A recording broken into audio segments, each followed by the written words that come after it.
April 18th, 1775. It was a night like any other. A light mist hung over the road, and wispy clouds covered the moon. But then hoofbeats rent the stillness.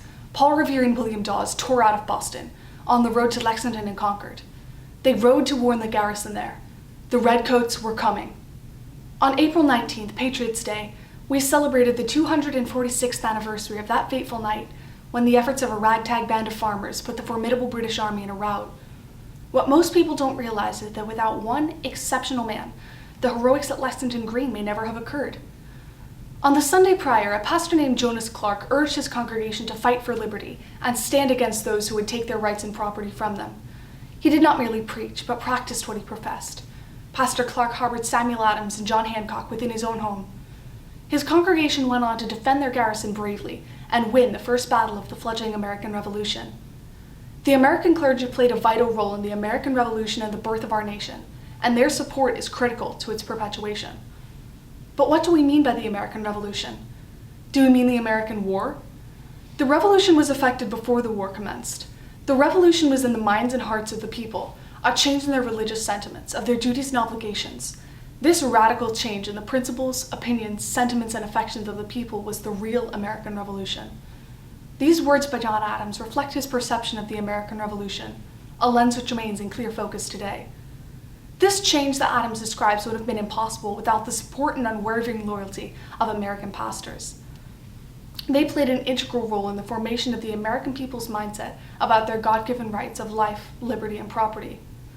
When the pastors of colonial America caught wind of the government's plans to take the colonists' arms, they proceeded to write and deliver fiery sermons in order to rouse their congregations and rally them against tyranny, referencing Galatians 5. Stand fast in the liberty wherewith Christ hath made us free. In the Revolutionary era, pulpit oratory was the main influence upon the mindset of the people, with most colonists attending church multiple times weekly to listen to hours-long sermons. Many patriotic pastors like Jonas Clark would integrate calls to arms into their sermons, urging their congregations to step up to defend liberty. Some would even organize militia drills after their services, furnishing their flocks with both the armor of God and the armor of men. These brave and dedicated pastors who stirred up their flocks to fight were collectively known as the Black-Robed Regiment, and were especially thanked by George Washington after the war's end for their heroic effort. To the Founding Fathers, separation of church and state never meant separation of politics and religious morality. It signified the fact that government would not be run by religious oligarchs, and that participation in government did not require citizens to profess a certain creed or belong to a specific religion. However, religion was an essential part of early American culture. The heroes of Lexington and Concord fought valiantly to defend their rights and freedoms against a tyrannical government. Thanks to their pastors, they believed in a nation of liberty. They fought for the right to live their lives for God and their nation under Him. Modern patriots must be equally fervent in their defense of God and country. Today, there exists a radical change in the principles and opinions of Americans. Dare I say, a revolution. Marxist mobs are attacking our churches and destroying our historical monuments. My own church was recently firebombed. This is a pivotal moment in our history. We must listen closely to hear the echo of Paul Revere cry out, "Stand ready to fight for freedom." The American clergy must continue speaking out against tyranny, following in the footsteps of the great colonial preachers. The spiritual vigor of this nation depends on the zeal and patriotism of its pastors. However, recently the light of our passion has grown dim. The Johnson Amendment, introduced in 1954, defined churches and religious organizations as 501c3 nonprofits, exempting them from taxation on the condition that they refrained from endorsing or opposing a candidate for office. Due to this, many clergy members have silenced their teaching of the moral duty to defend our God-given rights of life and liberty. Even worse, many of our churches have been shut down. The church is the cradle of patriotism, and even if we do not fight with weapons, our clergy can equip us to fight with words and works. The battlefields of modern Minutemen might be a courtroom, a classroom, or even a social media forum. This does not change the spirit with which we must fight. The shot heard around the world continues its trajectory, and it carries the same impact as it did in 1775. However, we must make sure that this nation remains vigilant. Over time, pulpit oratory has been replaced by entertainment media, diverting our attention away from our civic duty to defend freedom. Americans have exchanged their time in the pews for time on the couch, disdaining the obligation to vigilance. People no longer follow the call of their pastors. Many now listen to popular sports heroes who, instead of defending God and country, promote division by taking a knee to the national anthem. Many Americans look to prominent figures in team jerseys for their moral teachings, disregarding the exhortations of their black-robed shepherds. Pulpit oratory must reclaim its place in the hearts of the American people in order to rally patriots. Only then can we reclaim the blessings of our liberty. Thank you.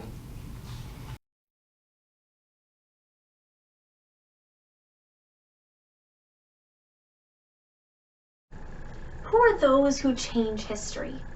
Are they the ones with the most fame and notoriety? Not in America. In the land of the free and the home of the brave, the obscure can change the world. In America, the invisible are often the heroes. The year was 1781. General Cornwallis and his officers spread their maps wide, briskly discussed their war plans, spilled the innermost secrets of the British Army, and never paid heed to the man who was waiting on them. He was, after all, a runaway slave. Surely, they thought, he couldn't be literate, much less understand what they were discussing. But little did they realize that this man, James, had trained for the job. Earlier that year, James had done the unusual. He requested permission from his master, William Armstead, to leave and join the war effort, fighting alongside the young Marquis de Lafayette. Lafayette saw something in James that many people hadn't. He recognized his dedication and wit, and thus proposed an idea. James could travel to the nearby British camp and pose as a runaway slave who was looking for work. From there, he could engage in espionage and send any information he collected back to Lafayette and the Americans. The plan held a tremendous risk, yet the potential for tremendous rewards. If he were caught, he would be hung. But James accepted those risks and dove into the mission. Because of his diligence as an orderly, James was given a role like none other. The British command requested his services as a spy against the colonies. With this power, James accepted yet another layer of risks. He constantly funneled information back to Lafayette and the other American commanders, all the while feeding false information to the new British leaders in his camp. Because of his work, James had an enormous impact on the war effort. See, by 1781, George Washington understood that he could bring the war to an end if only he knew how to most effectively maneuver his troops. Thus, he wrote to Lafayette and requested information regarding the British Army. He received a report that was crafted by James. This report laid the basis for the plan to cut off reinforcements from Yorktown and solidify the Americans' victorious position in the final battle of the war. It was because of James's paramount role within the Yorktown struggle that Time magazine later called him the most important Revolutionary War spy.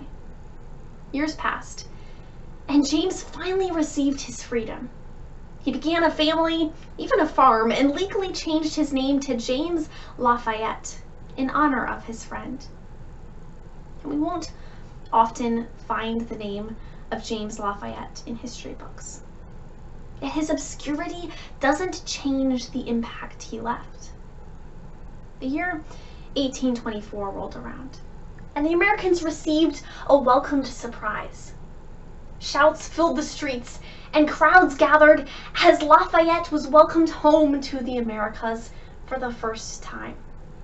Every eye was focused on the famous Frenchman, yet no one cared to notice the smiling elderly man amongst the crowd. Suddenly, the carriage was called to a stop, and Lafayette rushed out to this silent bystander and embraced him.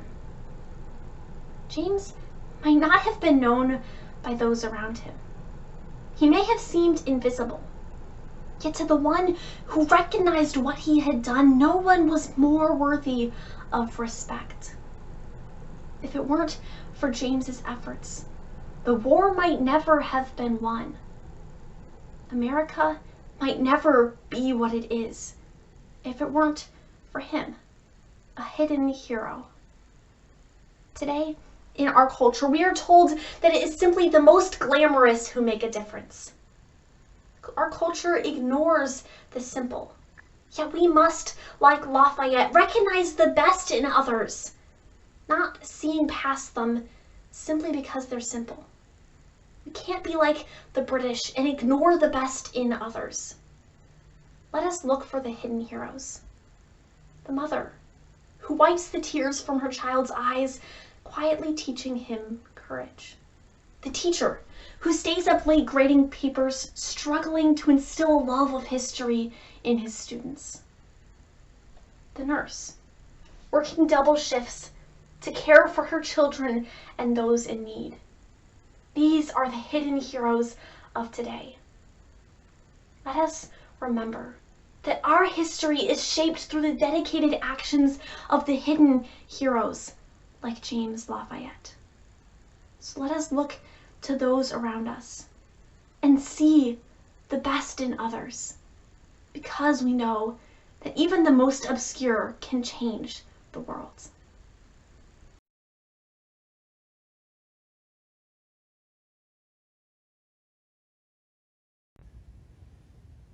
The social and political divides of today have grown into monsters that threaten our society.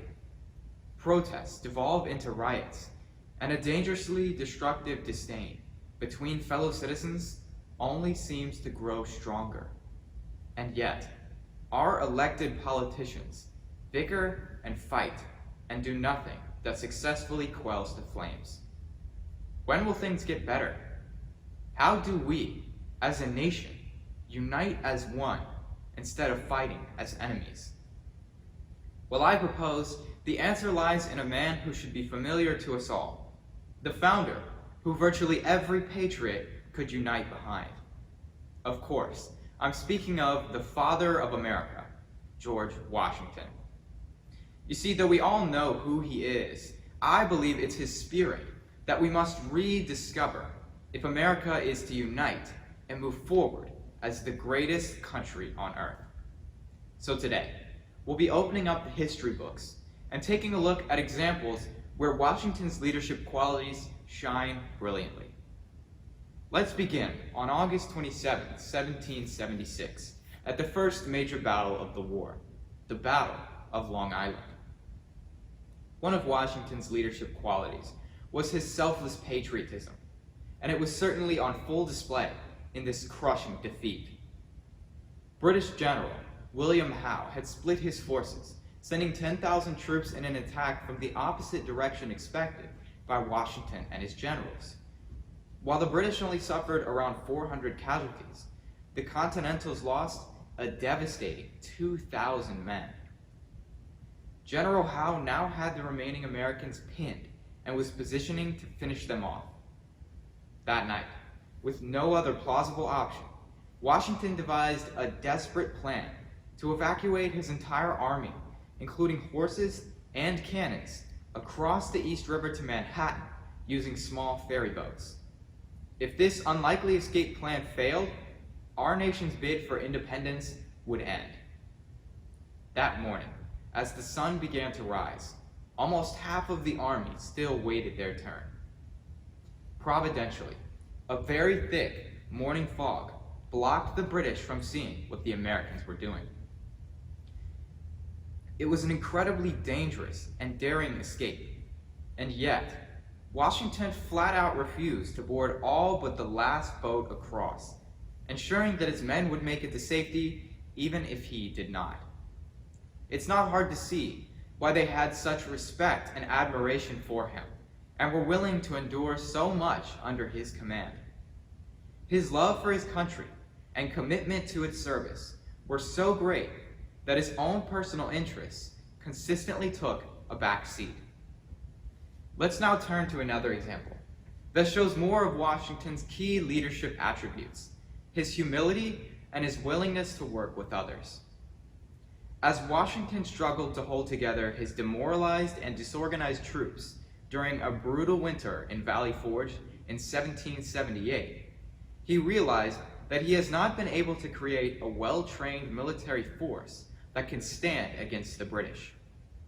It was this humble assessment that resulted in his decision to allow a former Prussian military officer named Baron von Steuben to turn his motley group into an organized and disciplined crew capable of standing up against the Redcoats in battle. Out of the many changes he made, the most important may have been improving their reloading technique to the superior Prussian method, which gave them a huge advantage. It was this moment of humility from Washington, in which he recognizes the need to bring in someone else to train the troops, which had a huge impact on America turning the tide and winning the war. George Washington was a formidable general, a preeminent president, and a great man. He was a leader in everything he did, and he did whatever it took to ensure this great nation's freedom and solid foundation. Soon after the colonies won their independence, political parties began to form, and politicians picked sides. But Washington chose a different path, opting instead to be a president for all people. In his farewell address, he made his stance clear, stating, "The spirit of party serves always to distract the public council and enfeeble the public administration. It agitates the community with ill-founded jealousies and false alarms, kindles the animosity of one part against another, foments occasional riot and insurrection." Sound familiar? Today, more than ever, we need leaders like George Washington, who do their duty selflessly, with the humility to seek help when needed. It's time we rediscover the spirit of our first president. Our future absolutely depends on it. Thank you.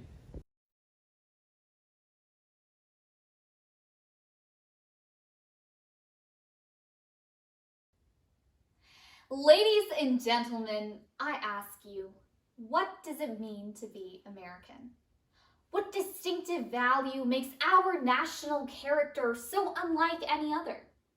Well, as the revolution commenced in 1775, the cries for sovereignty seemed to be the futile pleas of a fragmented dominion, far outmatched by a Herculean imperial army. However, soon it transformed into one of the greatest undertakings this world has ever seen, the American Revolution. Now, at the time, King George III was assured in what he believed to be was the colonists' Achilles' heel, that they were far too divided to act independently of Britain.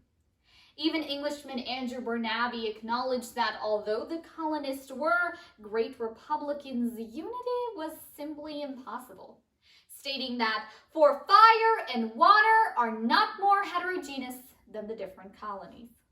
Historians have only confirmed that differing origins, climates, religions, backgrounds, nationalities shape the divergent perspectives of each and every colonist. Unfortunately, history tends to favor narratives that present a utopian ideal of oneness and uniformity. Yet in that revolutionary period of dynamic diversity and passionate disagreement, we defined an omnipresent culture that is uniquely inherent to our American identity. A culture in which our capacity and liberty to disagree was a potent weapon in our establishment of the United States. Malo periculosum, libertatem quam quietem servitudem.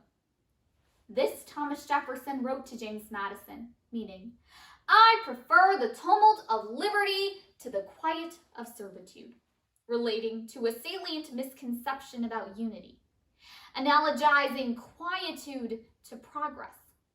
Yet the First Continental Congress actually encompassed fiery debate, from Patrick Henry and John Adams as the radical faction, George Washington and John Dickinson as moderates, and John Jay and Joseph Galloway as conservatives. Their ardent discourses featured raging heterogeneity and opinion, but congruence in that desire for change. This new political custom of challenging established ideals was nothing like ever seen before and prevented the nation from tumbling back into autocratic chaos like the king had predicted. Even one of the most notable and acclaimed works of the era, Thomas Paine's galvanizing pamphlet Common Sense, did not escape this unique spirit of engagement. Compatriot John Adams termed it a crapulous mass. Moderate Hannah Griffiths composed a poem about its detractors, and conservatives Charles Inglis and James Chalmers published entire counter-arguments. This practice was the fruit of a new national tradition in which civic disagreement and constructive criticism was a citizen's right and a citizen's duty, a primitive checks and balances. Congress's 86 revisions to the Declaration of Independence testified to the artillery of debate prompted nuanced and balanced decisions. Even following independence, Shays' Rebellion featured 4,000 unpaid war veterans and farmers protesting unfair laws, prompting the Constitutional Convention. Even at the convention itself, disagreement between proportional and equal representation established the Connecticut Compromise and the bicameral Congress we enjoy today. In fact, delegates voted over 60 times before the Electoral College system was negotiated.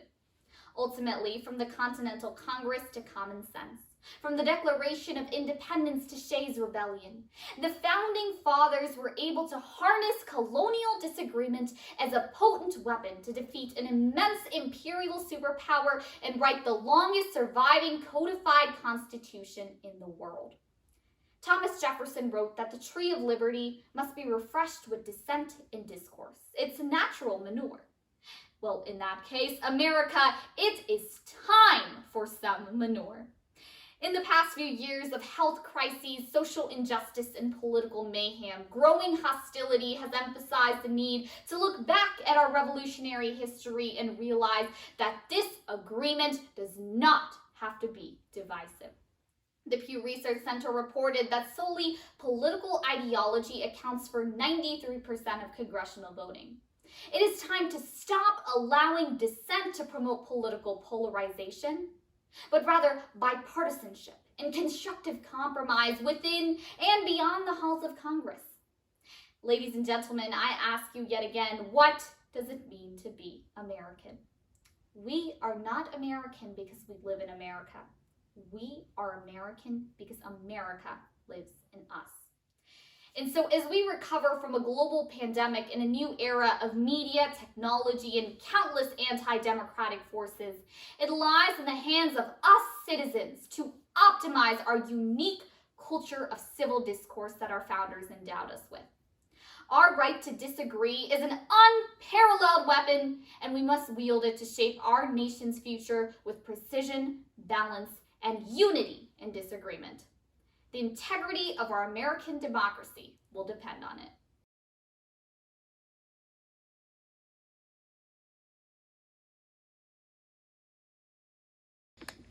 Oh, say can you see, by the dawn's early light. Years after the American Revolution, during the War of 1812, poet Francis Scott Key found himself at the defense of Fort McHenry. Through the night, bombs burst in the air over his head, and he peered over the ramparts with a question in his mind. Oh, say, does that star-spangled banner yet wave o'er the land of the free and the home of the brave?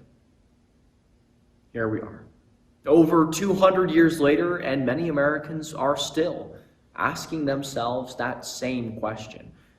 Does the flag still wave? Is this the land of the free and the home of the brave?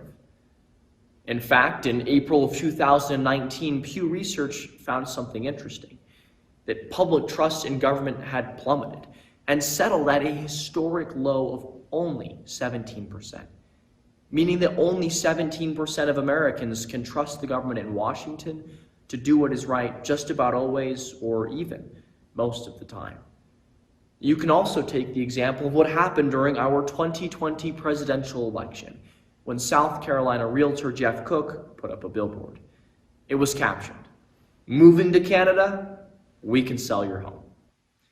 Mr. Cook received 5 to 10 calls a minute from people that he described as scared of what the future was going to hold.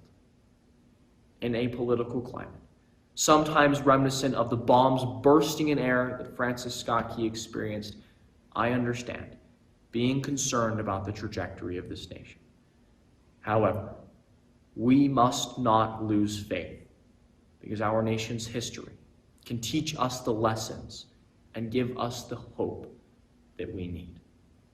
Perhaps the best place to start is April 20th of 1770. That was the day when farmer and miller John Stark heard the news about the shots fired at Lexington and Concord just the day before. Now, John Stark was an ordinary man, but what he decided to do was anything but ordinary. Because that day, he put down his work and immediately began recruiting men until he had a militia of over 400 people. He then led this group to the defense at Bunker Hill, where he filled a crucial hole in the defensive line they held, making the difference between losing that battle and losing the war, or losing that battle and living to fight another day. Later in his life, when his health prevented him from attending a reunion with soldiers he had served with, John Stark closed his apology letter with his motto, "Live free or die." Today, you can find that motto and his story memorialized on the back of any New Hampshire license plate. Because what Mr. Stark proved is important. Even in the face of seemingly insurmountable odds, the actions of an individual can make all the difference. Another issue where we can learn from the example of our founders and apply it to today is the issue of division. In the aftermath of the Boston Massacre, 5 men lay dead, but 8 more soon could be too. Because the 8 British soldiers involved in the Boston Massacre faced trial and the death penalty. With slim chances of success, these were cases that no lawyer wanted to take. But despite losing his son recently, despite this being the beginning of a promising legal career, one man, John Adams, took all 8 of those cases. He was able to look past the disagreement he had with people who fought against everything he stood for and see them as people, every bit as deserving of justice as you and I. In looking past our differences like John Adams today, we too can overcome differences of opinion and come together to build a nation. And building a nation is something our founders knew a whole lot about. They knew that any war in America would first be a war of ideas. So how did we win this war of ideas? It had a lot to do with Thomas Paine.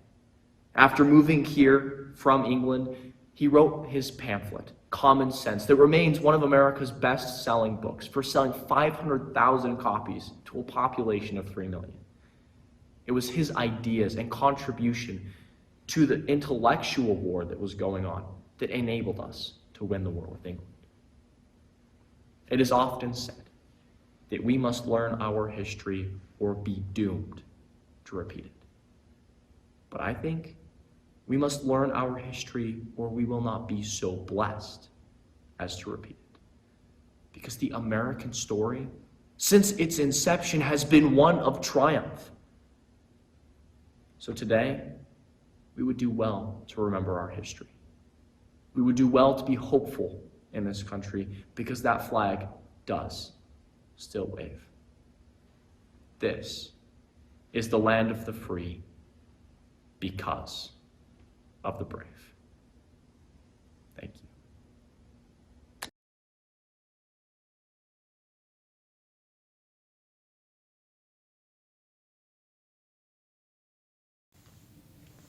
If I were told that upon signing a document, I could be executed for simply writing my name, I would certainly take a moment to ponder the importance of the ideals that such a document espouses. Over 2 centuries onward, one could be forgiven for failing to recall that had the American Revolution failed, as many believed it would, every single one of the 56 men who signed our nation's Declaration of Independence would have been executed by the British Crown as traitors. In spite of this fact, those 56 men stood on what is now hallowed ground in the Pennsylvania State House on August 2nd, 1776, and signed what many of them believed to be their own death warrants. It is a rather telling fact that our nation's Independence Day is July 4th, the day of the Declaration's completion, rather than the day of the signing, or even some other more significant victory. For on the day of the signing, French aid had yet to be secured, the Delaware had yet to be crossed, and the guerrilla warriors of Saratoga had yet to rend the trees with English blood. There was little hope. The nation did not even ratify its own legitimacy yet, so why on earth is the Declaration of Independence's completion considered the day that Americans broke the bonds of tyranny? The answer is simple. The Declaration meant, and still means, more than just the shattering of bonds with the British Empire. It was an ideological touchstone that recognized the evils of tyranny and the rights that all people across the world are entitled to. The Declaration did not need to be signed to make the ideas it espoused true. The men who committed treason by signing it did so as a means of betting their lives on its sanctity and giving their new nation an ideological foundation to build itself on. Needless to say, their gamble has paid off. At the time of the Declaration's signing, the men who inscribed their names upon it elected to have their fates in life lay with either liberty or death, and no empire, no matter how great, could subjugate their desire for a more perfect society. As Americans live through their todays and gaze into their tomorrows, it is vital that we remember and understand that the duty of preserving liberty into the future lies with us. May the God who Americans note their trust in, on our currency, and on our state flags, have mercy on our souls should we ever stop defending the rights and ideals outlined by the Declaration. In a way, that same Declaration stands as the catalyst for the very American idea that the government does not exist to tell us our rights. Rather, it exists to defend them from tyranny and protect self-evident rights, no matter the cost. The Declaration does not still, however, hold relevance for this defining description of American democracy alone. The Declaration also serves as a prosaic means of recounting the loss of liberty in the British colonies. It was a recrimination to tyranny in its day, as much as it was a clarion call to freedom. It was that same loss of liberty that compelled 56 men to do what they felt was necessary in order to secure freedom from tyranny for all generations henceforth. Through that same action, those 56 men lay with all of us and all other subsequent generations a moral war of attrition, a task to hold out against tyranny till the ends of the earth, so that the greatest light of freedom in the world shall never go out. The Declaration can help us ensure that that light never goes out. Through remembering a time when tyrants' boots cut the very ground our homes are built on today, Americans can help gain a deeper understanding of the tools and devices that the ever-changing enemy of tyranny too often employs. It is owed to all who ever lived and died to establish and protect this bastion of freedom on earth that Americans arm themselves with the knowledge of the Declaration, as a means of standing fast in the face of tyranny no matter the form. In so doing, we will be able to pass the torch of freedom on to our heirs, with confidence that they will have the courage and knowledge to do the same. The Declaration has provided our nation with such knowledge since before it was even signed, since July 4th. That is why it still matters. Today, our nation's Declaration of Independence lays enshrined in an ornate upper-level rotunda of the National Archives Museum, preserved not as an heirloom of some bygone era of democracy, but as the ideological cornerstone on which our nation is built, more vital to her well-being than any victory in war. Some may question why the National Archives goes to the lengths it does to preserve the Declaration when its ink is doomed to fade. Yet, I believe I've begun to understand. The principles and ideals laid out in the Declaration shall never truly fade, even though the original inscription may. So long as the next generation of Americans, and God willing many more, understand the duty that lies with them, the Declaration's imprint on this more perfect union shall never be lost to the grasping hand of time. The Declaration stands as proof that democracy shall always rise up to meet tyranny. In the case of our founding fathers, no matter the risk. The Declaration stands as a summary of the duties we all must fulfill to our nation at some point in our lives, no matter what. Yet perhaps most importantly of all, the Declaration stands as a reminder of what America truly is: a shining city on a hill, a safe haven from tyranny and repression, so long as we remember who we are and keep it so. Thank you.